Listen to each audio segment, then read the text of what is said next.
Hey, welcome back to Get Down to Business, the show all about small business, jobs, and entrepreneurship. Joining us today is a longtime venture capitalist, author, and thought leader who's challenging the very foundation of their American economy. Our guest is Seth Levine, a partner at Foundry, a venture capital firm he co-founded in Boulder, Colorado, with nearly $4 billion in assets under management. Seth is not just an investor. He's a dedicated advocate for community and entrepreneurship, having co-founded Pledge 1%, a global network committed to corporate philanthropy. And his new book, Capital Evolution, the New American Economy, argues that clinging to an outdated version of capitalism is failing the middle class and creating deep divisions. I'm thrilled to invite Seth on to talk a little bit about dynamic capitalism, one that balances profit with purpose. Welcome, Seth. Well, thank you. You say it so energetically. I should just have you do all the intros. That was fantastic. Anytime. I'm passionate about what you do. Your book argues a very important point, that the problem isn't capitalism itself, but an outdated version. So what's the single biggest failure of the neoliberal version of capitalism that you feel is most urgent for today's entrepreneurs to address? I like to tell people I'm not just a passionate advocate for capitalism. Capitalism is literally in my job title. I'm a venture capitalist. But the type of capitalism that we've been practicing for the last 50 years or so, which is, as you said, neoliberalism has not been working, right? It just does not do a good enough job of distributing the gains from our economy. And so we argue in our new book for a new form of capitalism. As you mentioned, dynamic capitalism is what we call it. And consider it like almost like a kinder, gentler capitalism. It balances short-term, but also long-term goals. It empowers more ownership. It considers stakeholders other than just shareholders. It argues for an important, but still a limited role for government.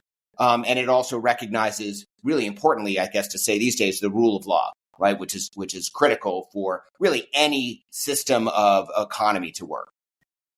And you introduce, again, this concept of dynamic capitalism, balancing profit with purpose. So for an owner of a small or mid-sized business, what's one pragmatic step that they can take to implement this purposeful balance? First, I should just say that we're leaning on the backs of giants, right? I mean, we were not the first people by any stretch of the imagination to come up with this concept of balance between profit and purpose. And, if you go back even sort of like in the golden age of capitalism, this was very common. That's the age between really the end of World War II and sort of the mid-ish 1970s, maybe as late as 1980.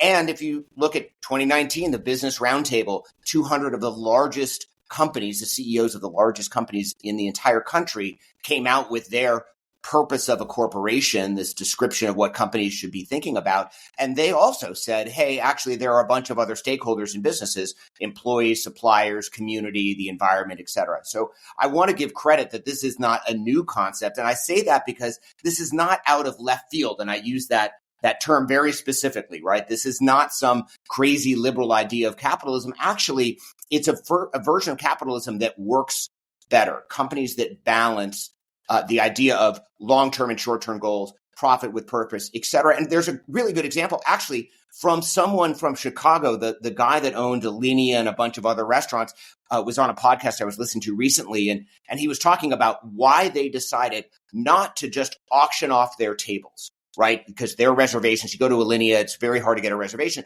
They could have just simply decided, hey, we're going to just put this out in a marketplace and we'll auction it off for the highest amount. And maybe in the short term, this is short versus long term, maybe in the short term, they would have made more money. But he made the point that wasn't the kind of business that they wanted to operate. And they wanted everyone to have a chance to eat in their restaurants. And that's a good example of maybe where someone, and it's a local example of Chicago, someone chose not to sort of go all in on profit, and say, hey, no, there's a balance here. I don't need to squeeze every dollar out of that table, that reservation. That's not how I want to do it.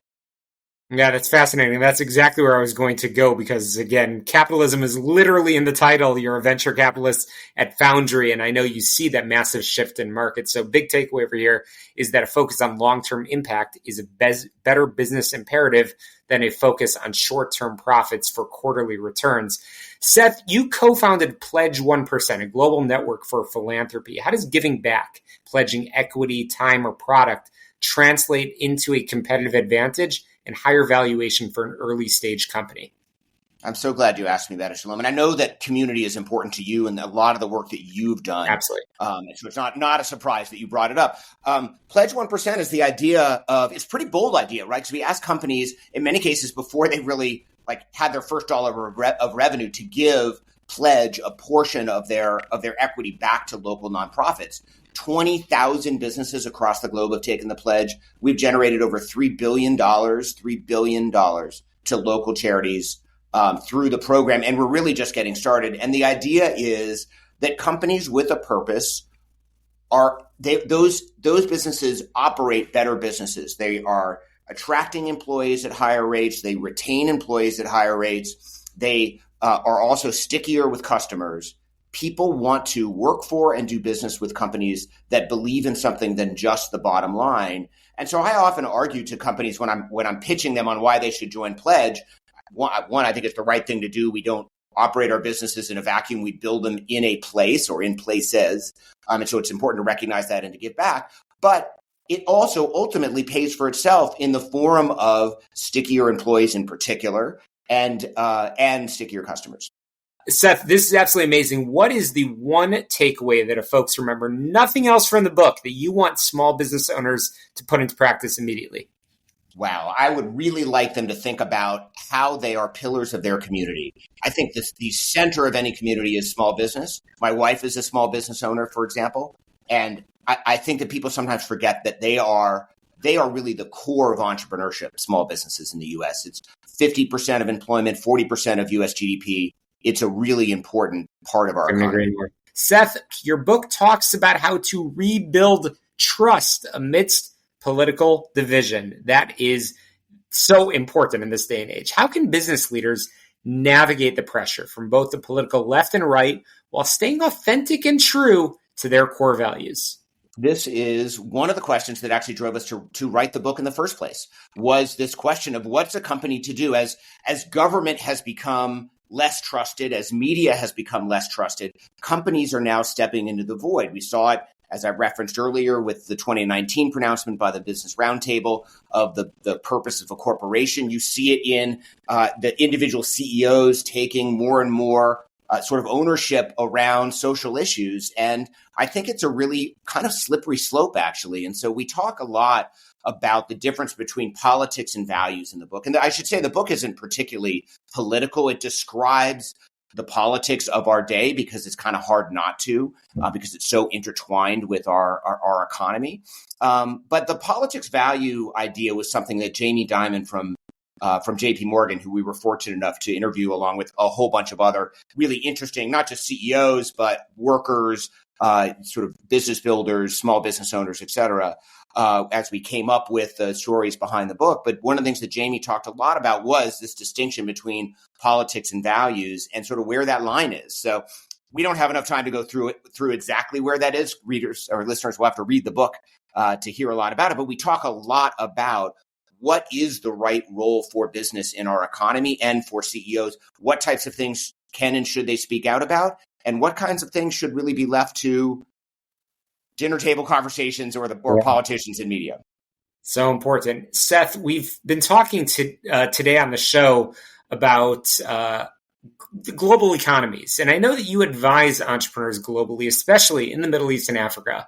What's the most valuable entrepreneurial mindset or strategy that you've observed in these developing markets that the American business community can benefit from adopting? I think one of the things that we should remember as Americans is just how much other economies want to emulate kind of the best parts of our economy, right? And when I think about what I love about my work for the last 30 years in venture and before that in business in the US, it really is the freedom that we as Americans and that I have had to pursue the passions that I have, right? There is no economy that's more entrepreneurial than the U.S. economy, right? Israel probably comes close, right? Startup Nation is a great book for people that are interested in that. And sort of adopting those principles in other markets has really led them to prosper in ways that, that I think that we should all be proud of. I think a lot about what my business partner, Brad Feld, wrote in his book, Startup Communities, how important it is for communities to come together, to be entrepreneur-led, to be inclusive, meaning that anyone who wants to participate can participate, to give first, meaning to give without necessarily expecting something directly in return. These are the attributes that I think make the U.S. entrepreneurial economy so robust and so powerful. And those are the attributes that I see all across the world, other markets trying to emulate. Couldn't agree more, Seth. That's all we have time for, but I do want to give the final homework assignment back over to our listeners, and I want to make sure that they can find the book and learn more about your important work. You have other books as well, and you've got a lot to share. How can we get in touch with you? Thank you very much for that. You can find me online at foundry.vc. You can find the book at thecapitalevolution.com, and you'll see a link to our last book. My co-author and I for this book wrote a book about the changing nature of entrepreneurship in the United States called The New Builders. There's a link to it on our website at thecapitalevolution.com. I appreciate people picking it up. You can obviously find it at your local bookstore, or you can find it on Amazon. Of course. Seth Levine, thank you so much. Come back again real soon. Love your insights. Love your advice. We'll link in the show notes. That's a wrap for us this week on Get Down to Business. What a jam-packed week we have had. To success, let's get down to business. We'll see you next week.